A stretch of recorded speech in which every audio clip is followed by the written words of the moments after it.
बिस्मिल्लाहिर्रहमानिर्रहीम। अस्सलाम वालेकुम वरहमतुल्लाहि वबरकातुहू। मुअज़्ज़िज़ हाज़रीन इकराम, बुज़ुर्गान कौम और मिल्लत, इज़्ज़तदार माँ और बहनों, गयूर नौजवान साथियों, मैं आप तमाम का दिल की गहराइयों से शुक्रिया अदा करता हूँ कि आपने अपना कीमती वक्त निकाल कर आज परभनी के इस बल्दिया इंतखाबात की इंतखाबी जलसे में आपने शिरकत की और ऐसे वक्त में इतनी बड़ी तादाद में आप लोगों का यहाँ पर जमा होना यकीनन हमारे हौसलों को बुलंद भी करता है और परभनी की आवाम को एक पैगाम देता है कि 15 तारीख के दिन इंशाअल्लाह ताला मजलिस इत्तेहादुल मुस्लिमीन के जो उम्मीदवार मैदान में है 18 उम्मीदवार हैं। आप उन तमाम को अपनी दुआओं से और अपने वोटों से कामयाबी से हमकिनार करेंगे इंशाअल्लाह ताला। शहनशीन पर मौजूद सदर परभनी ज़िला मजलिस इत्तेहादुल मुस्लिमीन मोहम्मद गौस ज़ैन साहब, शेख मखदूम बिल्डर साहब, मोहम्मद मिनहाज अंसारी साहब, हाफिज मुंतजिब साहब, शेख अब्दुल्ला साहब, मौलाना शकील साहब, हाफिज अरबाज साहब, हैदराबाद के रुकन असम्बली मोहतरम जनाब मुबीन साहब और उनके साथ हैदराबाद से तशरीफ़ लाए तमाम मजलिस के मुअज़्ज़िज़ अरकान, मजलिस इत्तेहादुल मुस्लिमीन के प्रभाग 11 के 4 पैनल के उम्मीदवार मोहतरमा आलिया अंजुम मोहम्मद गौस, शेख इमरान ज़ैन साहब, सैयद मतीन मोहसिन साहब, मोहतरमा समीना नाज रेहान खान, प्रभाग नंबर 2 के 4 पैनल के उम्मीदवार शेख मोहसिन शेख मूसा, सोफिया बेगम साहिबा जो बहू हैं बाबू जावेद भाई की, शेख हबीबा शेख मोहतरमा शेख हबीबा शेख खदीर जो वालदा हैं शकील केजरीवाल की, मोहतरम जनाब शाहनवाज खान, मोहतरमा आमिना बी शेख नबी साहिबा।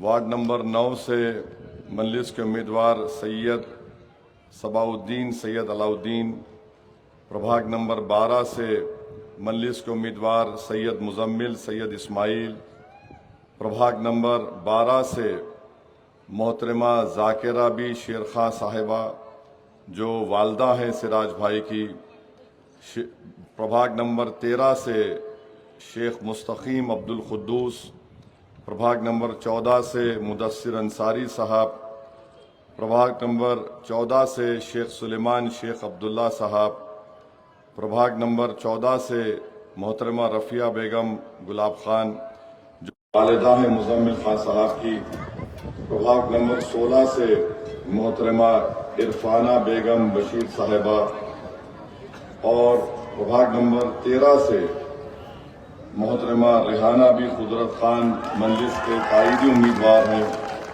इनका एक का निशान रोड रोलर है।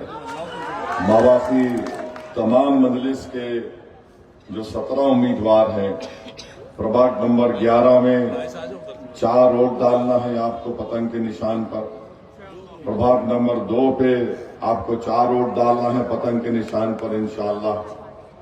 प्रभाग नंबर 12 में मजलिस के 2 उम्मीदवार हैं, पतंग के निशान पर आपको बटन लगाना है। प्रभाग नंबर 14 में 3 उम्मीदवार हैं, पतंग के निशान पर बटन लगाना है। और फिर प्रभाग नंबर 9, 12 और 16 में मजलिस के उम्मीदवार हैं, जहां पतंग का निशान दिखेगा और बटन दबाइए।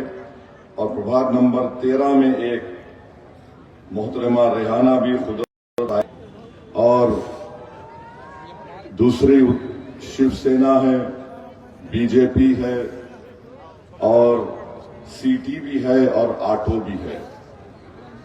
तो कितने लोग हो गए? एक बीजेपी हो गई, दो शिवसेना हो गए, एक राष्ट्रवादी हो गई, एक कांग्रेस हो गई, एक सीटी हो गया और एक आटो हो गया।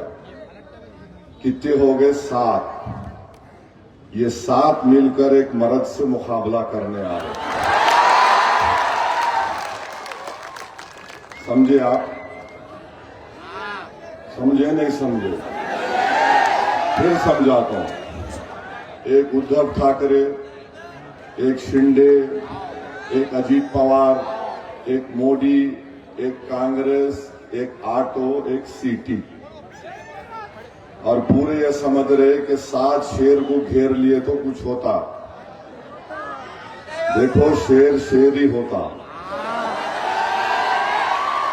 और तारीख हमेशा गवाह है कि जब कभी भी फसादात होते, पूरे एक होके हमला करते। तारीख गवाह है कि जब कभी भी नाजुक वक्त आता, सब एक हो जाते, हमको अकेला छोड़ देते। तारीख गवाह है परभनी की कि डेवलपमेंट अगर हुआ तो मुस्लिम और दलित इलाके में नहीं हुआ, क्योंकि हम एक नहीं हुए, वो एक हो गए। याद रखो आप मेरी इस बात को, क्योंकि ये लोग जानते हैं गुत्ता का है, गुत्ता का है। अच्छा, हैरत अंगेज बात यह है कि सीटी और आटो, एक आटो में बैठ के सीटी बजा रहा,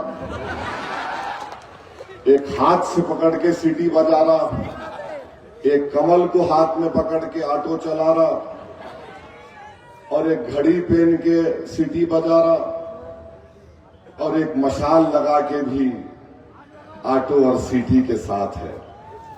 तो अच्छा, ये जो दोनों हैं, सीटी और ऑटो, ये मुस्लिम बाहुल इलाकों में सीटी बजाने के लिए और ऑटो का मीटर डाल के चलाने के लिए उम्मीदवार खड़ा किए।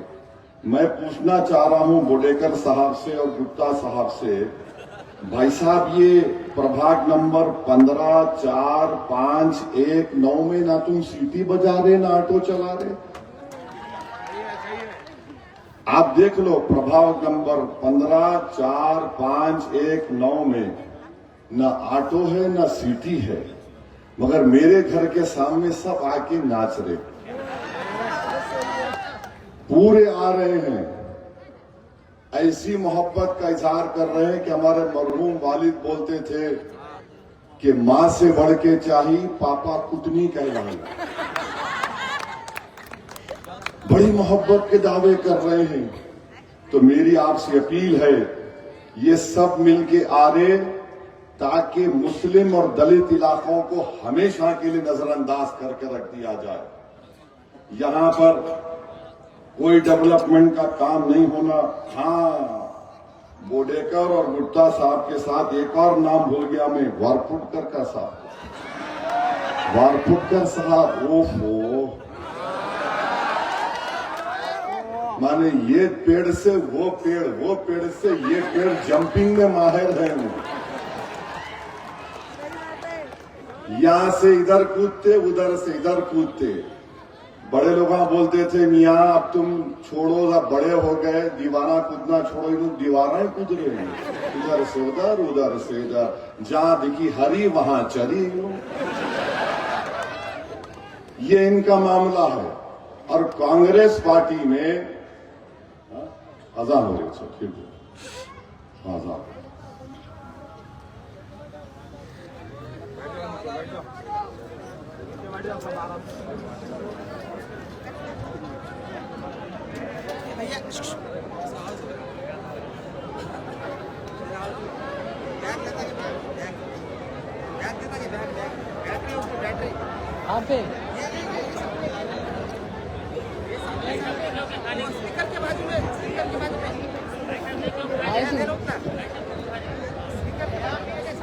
बैग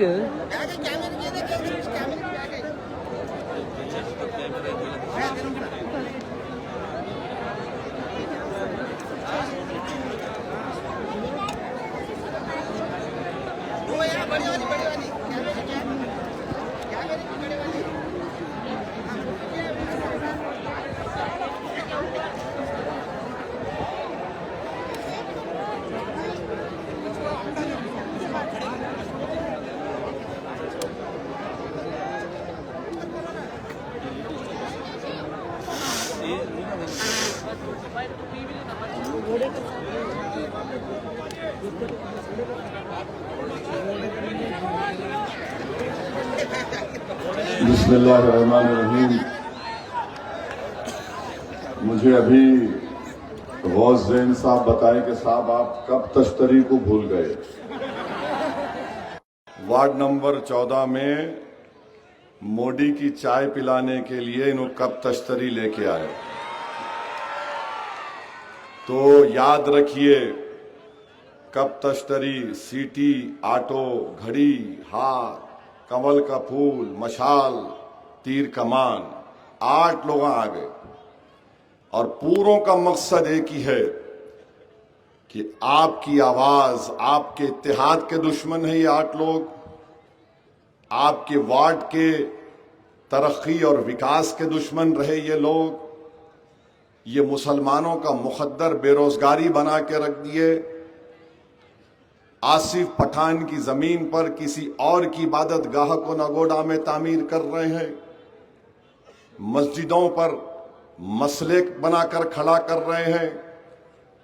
मेरी आपसे अदबन गुजारिश है कि 15 तारीख के दिन आप लोग एक सीसा पिलाई हुई दीवार की तरह मुत्तहिद होकर पतंग के निशान पर बटन दबाकर इन तमाम ताकतों को जो आपकी मजहबी तशख़्ख़ुस के दुश्मन हैं, जो आपके मस्जिदों के दुश्मन हैं, जो आपके हिजाब की मुखालिफत करते हैं, जो आपके बच्चों को तालीम याफ्ता देखना नहीं चाहते, जो आपके नौजवानों को रोजगार नहीं देना चाहते बल्कि उनको ड्रग्स की रास्ते पर डाल चुके हैं, मेरी आप सदवन गुजारिश है कि आप अपना एक एक कीमती वोट मजलिस इत्तेहादुल मुस्लिमीन के हक में इस्तेमाल करिए। और मैं जानता हूं कि बाबा जानी साहब भी डबल रोल अदा कर रहे हैं। बाबा जानी साहब जो है बुडेकर साहब के साथ भी है और वारपुटकर साहब के साथ भी है। मैं जानता हूं कि कोऑपरेटिव बैंक में दोनों तीनों भाई मिलके साथ साथ थे, तो इन पे भी नजर रखिए। और जितने कांग्रेस के उम्मीदवार है पूरे के पूरे अगर खुदा ना खास्ता जीत जाएंगे, ये लोग बीजेपी, शिवसेना, अजीत पवार जो मिलकर महाराष्ट्र में सरकार चला रहे हैं उनकी तायीद करेंगे।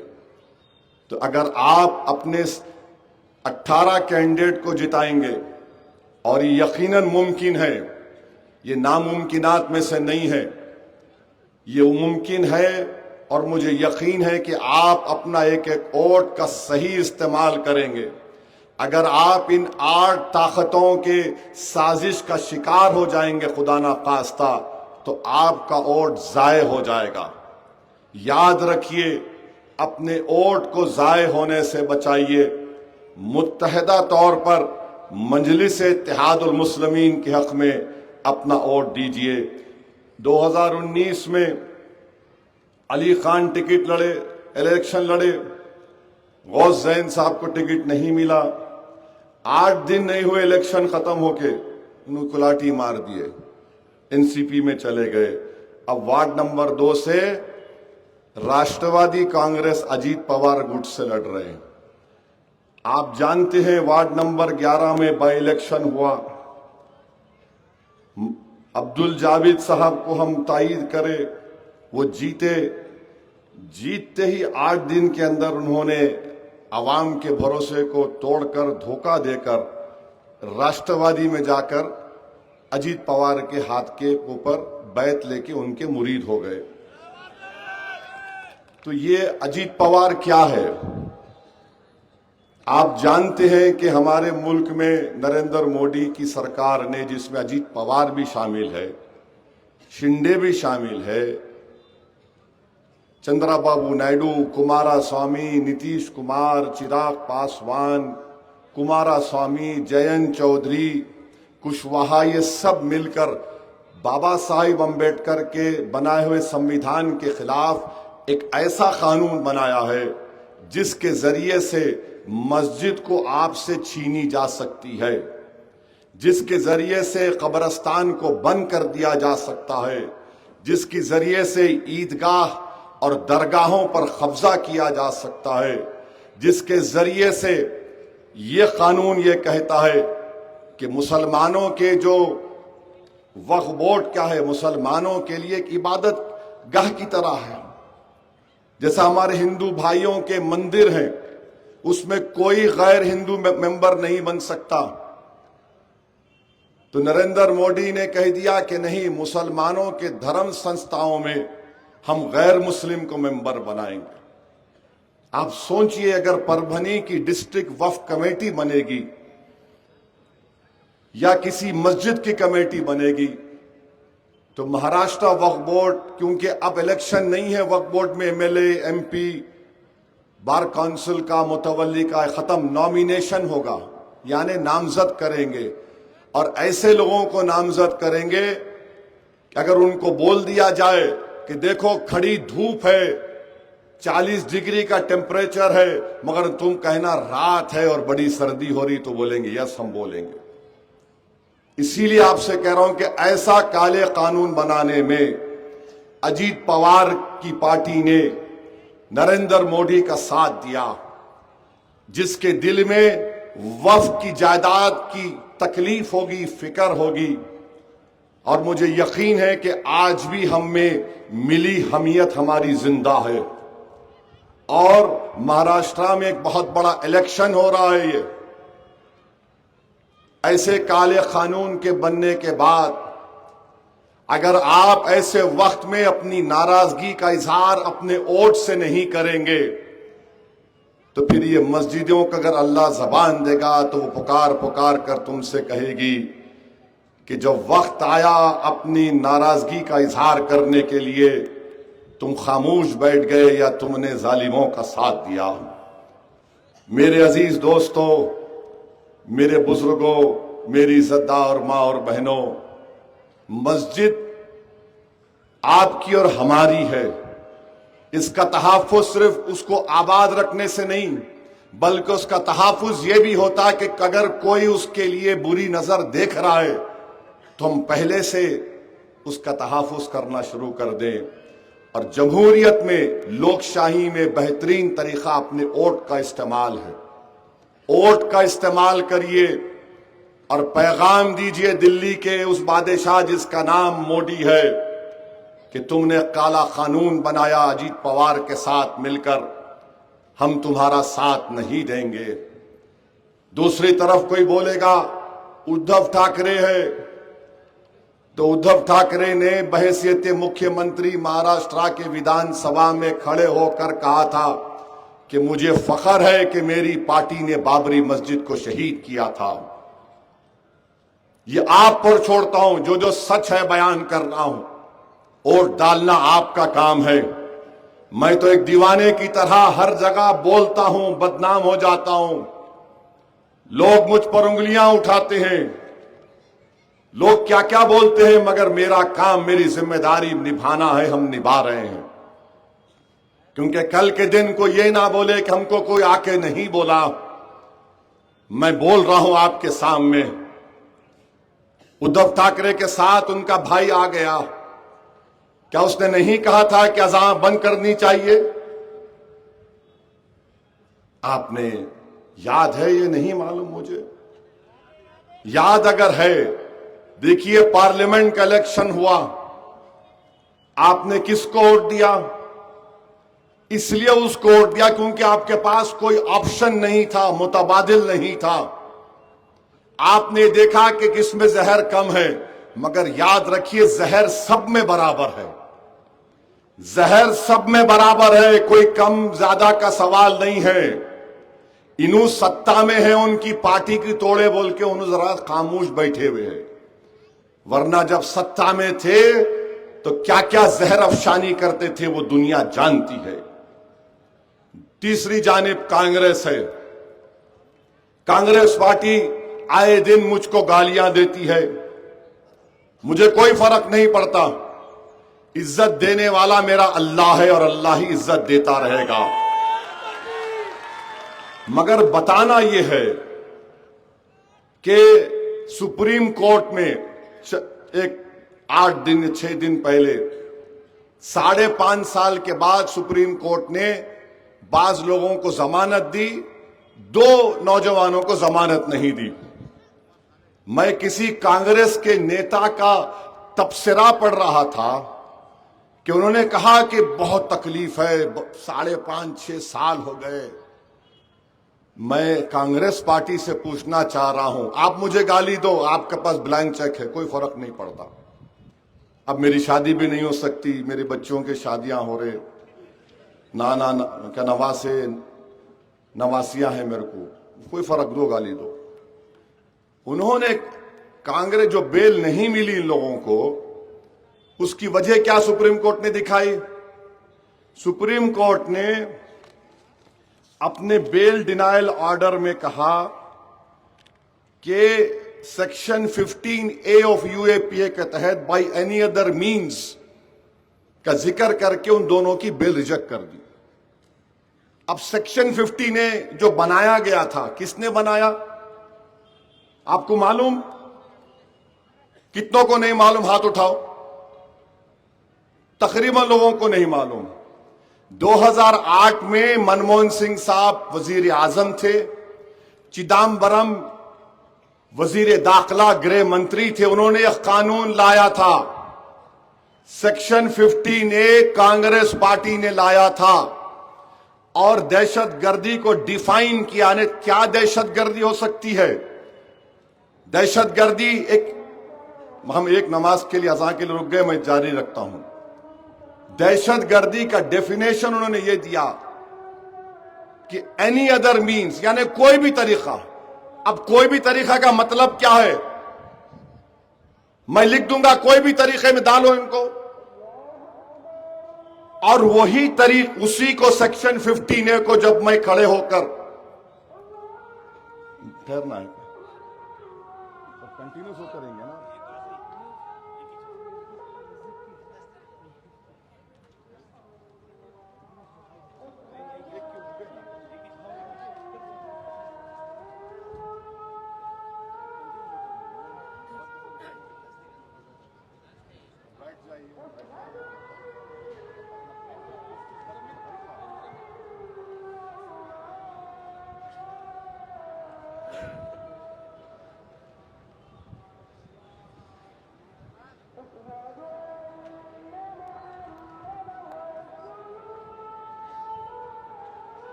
तो मैं आपसे जिक्र कर रहा था, यह कानून को कांग्रेस पार्टी ने पार्लियामेंट में 2008 में बनवाया और मैं एमपी था। मेरी तकरीर पार्लियामेंट के वेबसाइट पर है, यूट्यूब पर है। मैं इसी का हवाला देकर 15A का हवाला देकर कहा था कि इसका इस्तेमाल मुसलमान, दलित, आदिवासियों पर होगा। बल्कि एक मशहूर राइटर है अरुंधति राय का मैंने जिक्र किया कि वो भी पकड़ी जाएगी। 180 दिन का डिटेंशन उसमें है, पुलिस को इख्तियार हासिल है। 30 दिन, 60 दिन, 90 दिन नहीं, 180 दिन।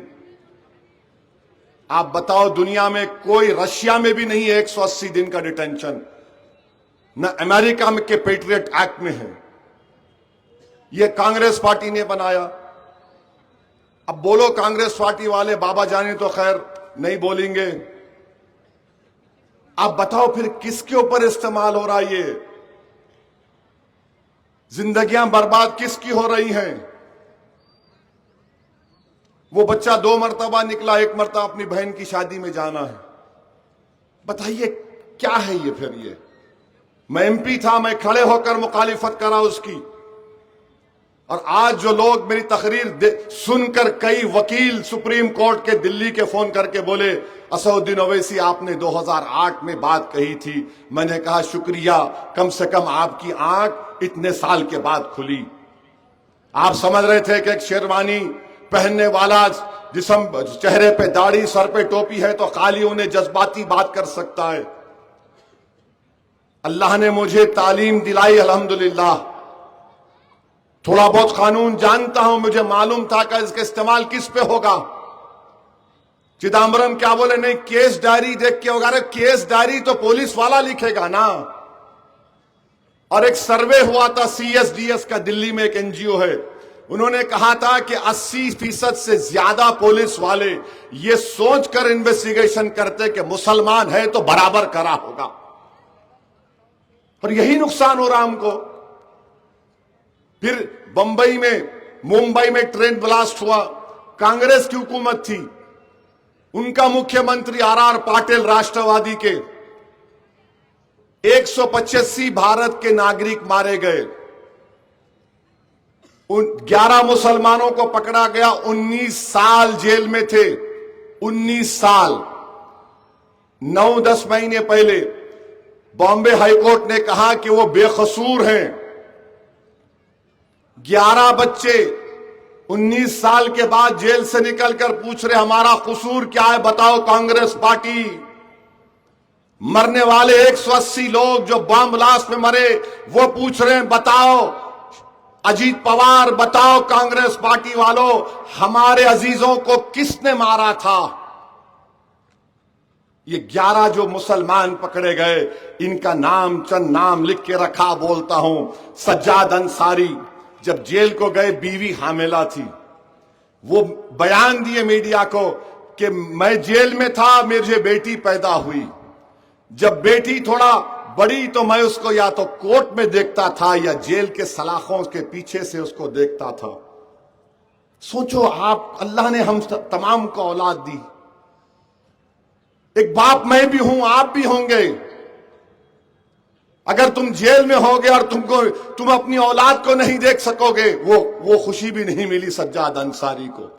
एक कमाल अंसारी मधुबनी बिहार के, मुंबई में नहीं थे, पकड़ कर लेकर गए। कोविड में इंतकाल हो गया, बेचारे को मौका भी नहीं मिला कि जिंदगी में उसको मालूम हो जाता कि वो बेकसूर है। आसिफ खान 32 साल के थे, उसकी बेटी जलगांव में, उनकी बीवी कह रहे कि मेरी बेटी की निस्बत नहीं होती थी, शादी का रिश्ता जाता तो लोग बोलते इसका बाप दहशतगर्द है, जेल में है।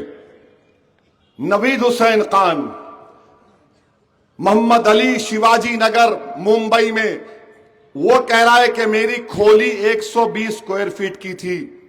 कांग्रेस की सरकार ने चार्जशीट में लिख दिया कि 120 स्क्वायर फीट में 12 दहशतगर्द मीटिंग करते थे। अरे वहां 4 लोग नहीं खड़े रह सकते। 19 साल बर्बाद हो गए मोहम्मद अली के। बोलो कांग्रेस पार्टी इसका जिम्मेदार मैं हूं, बोलो बी टीम जिम्मेदार है, बोलो तुम। अरे तुम्हारे जुल्म की दास्तान पंडित नेहरू से शुरू करके मनमोहन सिंह तक खत्म करने को मैं तैयार हूं।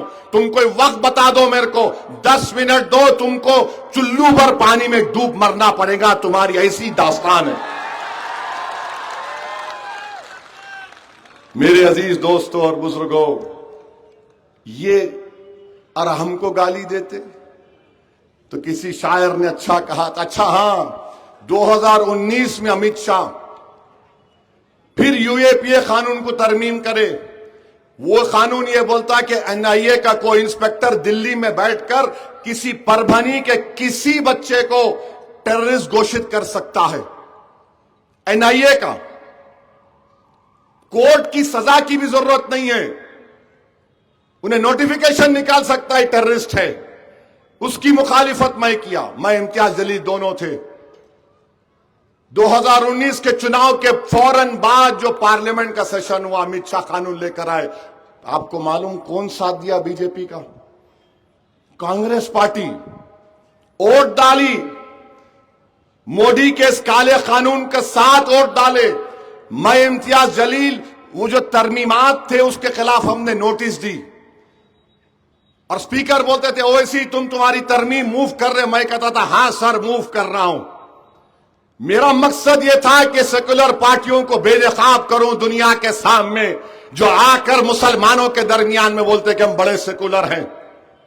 हमारी बर्बादी की दास्तान ये लोग लिखते हैं। नौजवानों को जेलों में डालकर सड़ाने का कानून ये लोग बनाते और फिर तायीद भी करते मोदी अमित शाह की। और जब चुनाव आता तो ओवैसी बी टीम हो जाता। मैं तमाम तरमीमात पर अपोज किया, मुखालिफत किया। स्पीकर ओम बिरला साहब थे, आज भी है। उन्होंने हंसते हुए कहा ओवैसी तुम ये भी तरमीम को मूव करोगे? मैंने कहा हां सर। तो मुस्कुराकर ओम बिरला साहब ने कहा रे तुम तो दो लोग हो ना। तो अल्लाह ने मेरे दिमाग में डाला कि बोल गुनाहगार, तेरा रब है, तेरा रब देख रहा है।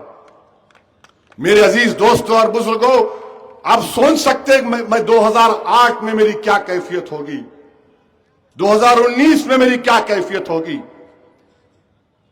मैं जहां देख रहा था कि तबाही और बर्बादी का कानून बन रहा है मेरे लिए, मेरे बच्चों के लिए,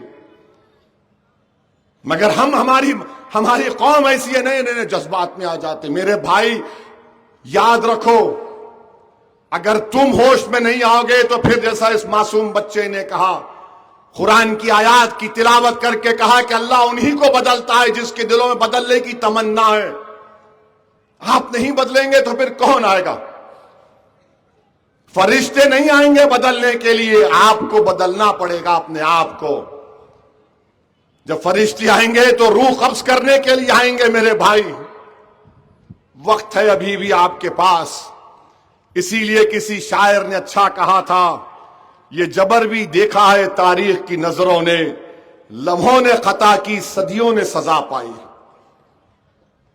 हमने लम्हों में खता की, सदियों की सजा हमारे बच्चों को मिल रही है। तो कांग्रेस पार्टी फिर बोलती नहीं बिहार को गए।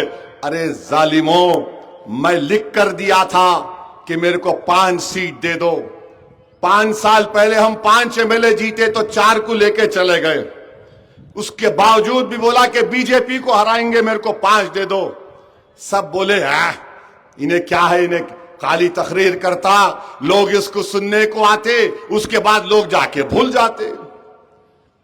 मैंने कहा ठीक है आपकी सोच होगी, मगर अब का जो नौजवान है 18 साल से 35 साल का नौजवान है, वो तय कर लिया, वो जान चुका है, चाहे कांग्रेस हो, बीजेपी हो, उद्धव ठाकरे हो, अजीत पवार हो, ये सब एक है, कुछ फर्क नहीं है, एक है।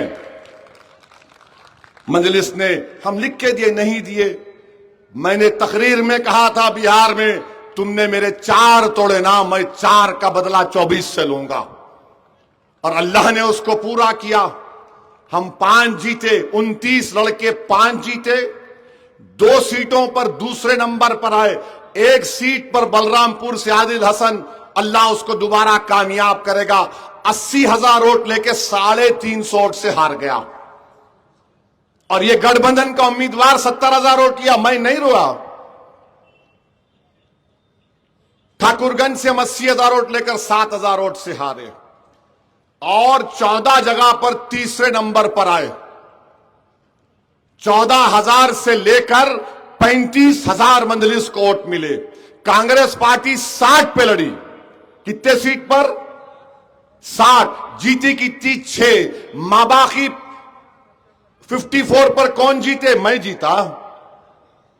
तुम्हारे गुण, तुम्हारे, वो क्या शायर ने अच्छा कहा था, याद नहीं आ रहा शेर, मंजर भोपाली का शेर है एक, माने आपके हर ऐब हुनर नजर आता है आपको, और हमारा लड़ना आपको गुनाह नजर आता।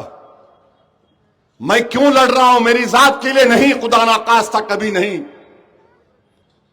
मैं यही चाहता हूं कि जिंदगी जो अल्लाह ने मुझे दी, इतने नेमतों से अल्लाह ने मजलिस के जिम्मेदारों को नवाजा, हम यही चाहते हैं कि हमारी उस काबिलियत से जो परवरदिगार अल्लाह ने हमको दी, हम गरीबों को उनका मुकाम दिलाएंगे, उनका हक दिलाएंगे, मुसलमानों की लीडरशिप पैदा करेंगे, ताकि जब हमारी आंख बंद हो जाएगी तो कम से कम हम ये गम लेकर तो नहीं जाएंगे कि हम तो जिंदगी में अपने सामने लीडर्स को नहीं पैदा करे जो जालिमों से मुकाबला कर सके। मैं अल्लाह से यही दुआ करता हूं कि अल्लाह खातिमा ईमान पे रहो और ऐसा खातिमा हो कि तू मेरी रूह कब्ज करने से पहले मेरे सामने पूरे भारत के मुसलमानों की एक सियासी क़यादत को बना दे। बस ये हमारा ख्वाब है और कुछ नहीं है। इंशाअल्लाह ताला मंत्री संतरी बनने का कभी शौक था ना कभी रहेगा इंशाअल्लाह ताला, क्योंकि अल्लाह ने बहुत इज्जतों से नवाजा। नहीं जानने वाला भी मेरे को जानता है। दुश्मनों के सामने से चले गए तो खड़े होकर गाली देना शुरू कर देते। इससे बढ़ के इज्जत और क्या होना आपको कि दुश्मन के सामने से गए तो खड़े होकर उन्हें दांता पीसना शुरू कर देता। उसकी अम्मा को, उसकी बीवी को, बाप को देखा तो नहीं बोलता, मेरे को देख के बोलता। मेरे को देख के उन्हें खुदा का नारा लगाता। एक 5 स्टार होटल में खाना खा के निकल रहा था मैं, एक वहां मीटिंग थी। अब देख के मेरे को नारा लगा रहे, खुदा का नारा लगा रहे। मैं रुक गया। ये 10-15 ही थे, डॉक्टर्स थे ये। वो जिंदाबाद। मैं मुस्कुरा रहा था। बोले तुम मुस्कुरा रहे? बोला हाउ। बोले हाउ क्या है? बोला हैदराबाद का दखनी स्टाइल है यस बोलने का, ओके बोलने। बोले क्या मतलब? बोला बाबू इससे बड़ी खुशी क्या होंगी कि तुम दूल्हे भाई को देख के खुदा का नारा लगा रहे। बोले यार तेरी जबान है या तलवार है? मिला फिर हाथ मिला, हाथ मिला लिए। बोले नंबर दोगे? मिला नंबर लो। बोले फिर देख के नारा लगाएंगे? अब नहीं। आप देखो क्या हो रहा है तमाशा देश में। इलेक्शन लड़ना तो गुनाह है कांग्रेस पार्टी की नजर में, क्योंकि वो ही हरा सकते। अरे 3 मर्तबा मोदी देश का प्रधानमंत्री बना तो क्या मुसलमान जिम्मेदार है? मैं आपसे एक सवाल कर रहा हूं। 2014, 2019, 2024 के पार्लियामेंट के इलेक्शन में आपने बीजेपी को वोट दिया क्या? कितने नहीं दिए? हाथ उठाओ। मोदी कैसे बना फिर वोट? कैसा बना? मैं बोला आपको, मेरे पास कोई फरिश्ते तो नहीं है, ना मौकिल है ऐसा पढ़ के करे ऐसा। अरे तुम नहीं हरा सक रहे, तुम उसको हरा नहीं सक रहे। नहीं हो वैसी हो, बोलो मेरे क्या करने का है? बोलो अगर तुम्हारे दिल की भड़ास निकलती मेरा नाम लेने से, और बोलो। तुम्हारे को अपनी बीवी को देख के सुकून नहीं मिल रहा, मगर मेरे को बोल के सुकून मिल रहा, बहुत अच्छा है। तुम्हारे घर में मां बाप को देख के दिल को सुकून नहीं मिल रहा, मगर मेरे को गाली दे के मिल रहा, बहुत अच्छा है। मेरे को कोई फर्क नहीं। मेरे कोई कपड़े पे आ गया बेचारा मेरे। नहीं ये क्या है, नाथूराम गोडसे भी टुई था। नाथूराम गोडसे टुई था, समझो बात को। नहीं बोल सकते यहां पे, समझे नहीं समझे? तो उसको भी कपड़ों को देखने का शौक था। ये उनकी औलाद है, ये उनकी सोच इसमें आ गई। और जो लोग अपने मां बाप को घर में लड़ता हुआ देखते, वो औलाद गालीज देती। तो ये बेचारा उसका बचपना कैसा गुजरा नहीं मालूम, क्या क्या हुआ नहीं मालूम उस पे। तो मेरे अजीज दोस्तों और बुजुर्गों, मैं आपसे अपील कर रहा हूं, और परभनी की बहुत सी जनता हैदराबाद में अपने रोजगार के सिलसिले में रहती है, मैं उनसे और उनके अफराद खानदान से कहना चाह रहा हूं, दारुसलाम के दरवाजे 24 घंटे आपके लिए खुले थे और खुले रहेंगे हमेशा। आप कभी भी आ सकते हमारे पास। हैदराबाद आपका है और हैदराबाद आपका हिस्सा रहेगा। और फिर मेरे अजीज दोस्तों और बुजुर्गों, हम हजरत पुलिस से पूछना चाह रहे हैं, ये हमारे जो बंडी पे लोग, गरीब लोग कारोबार करके दिन को 200 रुपए 100 रुपए कमाते, उनको हो बिल्कुल। अच्छा भाई, ये बसमत रोड, शिवाजी नगर, कल्याण नगर में बंडी लगाए तो क्या कोई शहरियत का सबूत देना पड़ेगा? गरीब है, पेट भर नहीं। सुनो, ठहरो, हम ये यहां के आमदार खासदार बीजेपी के और सेना के लोगों को बोल रहे, भारत की सरकार का पार्लियामेंट का कानून है नेशनल हॉकर्स एक्ट, वो ये कहता है कि फुटपाथ पर बैठकर कारोबार किया जा सकता है, चाहे बैठकर या बंडी पर। पार्लियामेंट का कानून है, तुम कैसा रोकते जी? तुम तो रोजगार नहीं दे रहे, तुम खाली बोल रहे चाय पियो चाय पियो चाय पियो। 15 लाख देता हूं 15 लाख देता हूं, 15 फुकट पैसे नहीं आए उसमें। बेचारा गरीब, धूप है, बारिश है, सर्दी है, फुटपाथ पर रोड पर बैठकर मेवा बेचता है, प्याज बेचता है। आप उसके दुश्मन? आप मजलिस के 17-18 कॉर्पोरेटर को कामयाब करो, उन गरीब ठेला बंडी वालों के साथ मजलिस खड़ी हुई है और खड़ी रहेगी। 1960 में जब मजलिस ने पहला इलेक्शन लड़ा हैदराबाद से, तो सालारे मिल्लत जब पहला बल्दिया का इलेक्शन जीते, तो मजलिस के दुश्मनों ने कहा था, अरे ये तो ठेला बंडी और रिक्शा वालों की जमात है। तो सालार ने कहा कि हां, यकीनन मुझे फख्र है ऐसे लोगों पर जिनके दिलों में धड़कता हुआ दिल है, जिनकी सोच में तड़प है कौम और मिल्लत की। जो लोग आलीशान बंगलों में रहते थे उस जमाने में, उनमें तो कुछ नहीं है। यकीनन मजलिस निकली ठेला बंडी और रिक्शे वालों के वजूद से। हमको फख्र है उन पर। क्या भारत में गरीब होना जुर्म बना दिया गया है? अरे पोलिंग के दिन वोट डालने वाले तो गरीब होते हैं ना, चाहे किसी समुदाय का हो। तो इंशाअल्लाह आप कामयाब करिए।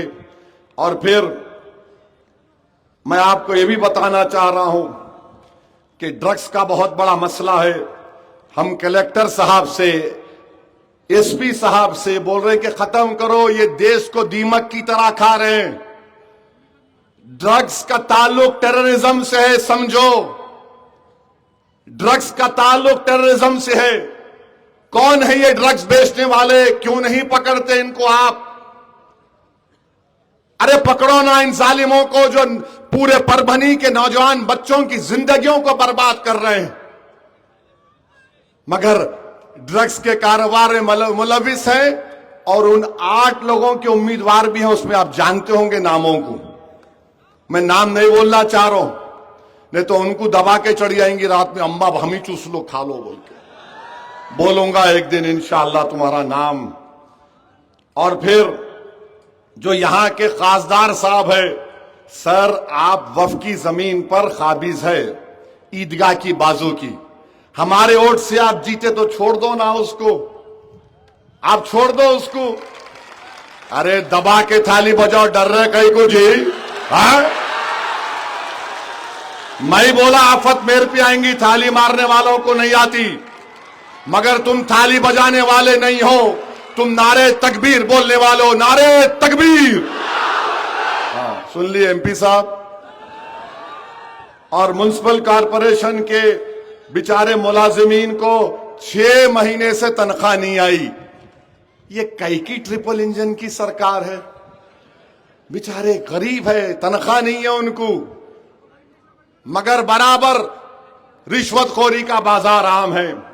मजलिस को आप कामयाब करिए, जन्म पत्र जारी होगा इंशाअल्लाह ताला, मित्र पत्र जारी होगा। एक बीजेपी का रुकुन आके बोलता तो आप रोक देते उसको। अरे भाई क्यों आप बांग्लादेश बांग्लादेश बोलते? मोदी की बहन दिल्ली में बैठी है, उसको निकाल के फेंको ना बांग्लादेश में। यहां पे कोई बांग्लादेशी नहीं है, ना रहेंगे। यहां पर भारत के अव्वल दर्जे के शहरी रहते हैं, जो मुसलमान भी हैं, हिंदू भी हैं, दलित भी हैं, ओबीसी भी हैं। मगर इनको खाली दूरबीन लगा के अच्छा, बांग्लादेशी बोले तो योगी बाबा। उन्होंने एक नया तरीका निकाले बांग्लादेशी को तलाश करने का। क्या निकाले? उन्होंने अपनी पुलिस को बोले मुस्लिम इलाके में जाओ, जैसा यहां इलाके है, वहां जाकर एक 70-75 साल के बूढ़े को बुलाए, तुम बांग्लादेश के?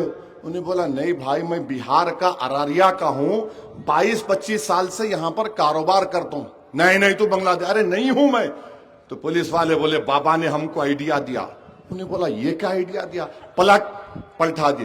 पीठ पे उस पुलिस वाले ने अपना फोन रख दिया और फोन रख के बोल रहा, देखो फोन बोलेगा तू बांग्लादेशी या भारत का है। क्या साइंटिस्ट है बाबा भी। हम समझे सर पे बाल नहीं है, मगर माशाल्लाह ओफो माने अब जरूरत ही नहीं है, मगर कोई ऐसा फोन तो इजाद करो जो भारत के गरीबों के पेट पर रखकर बोले कि कितना खाया, कब से भूखा है, बोल सको। तुम ऐसा फोन इजाद नहीं करे जो गरीबों के पेट पर रखकर बोल सके, मगर तुम किसी को बदनाम करना चाहते हो। तो मेरे अजीज दोस्तों और बुजुर्गों, मेरी आप तमाम लोगों से अपील है कि आप मजलिस इत्तेहादुल मुस्लिमीन के 18 उम्मीदवार को कामयाब करिए। करेंगे ना मेरे भाई? और जो नहीं आए उन तक जाकर मजलिस का पैगाम पहुंचाएंगे आप। याद रखिए, भारत की सियासत की एक तल्ख हकीकत याद रखो, जिस समाज के पास उसका नेता नहीं है उसकी कोई अहमियत और कीमत नहीं। जिस समाज का नेता होगा, अगर तुम ये समझ रहे आप है ना, नहीं मेरे भाई, मैं नेता नहीं, नेता बनाना चाहता हूं। मैं मरने से पहले मुझसे काबिल, मुझसे परहेजगार, मुझसे ज्यादा जियाले से 100-200 नौजवान लड़के और लड़कियों को देखना चाहता हूं जो इस मिल्लत मजलूमा की इस बोझ को संभाल सके। आपको यह काम करना है। करेंगे ना 15 तारीख के दिन?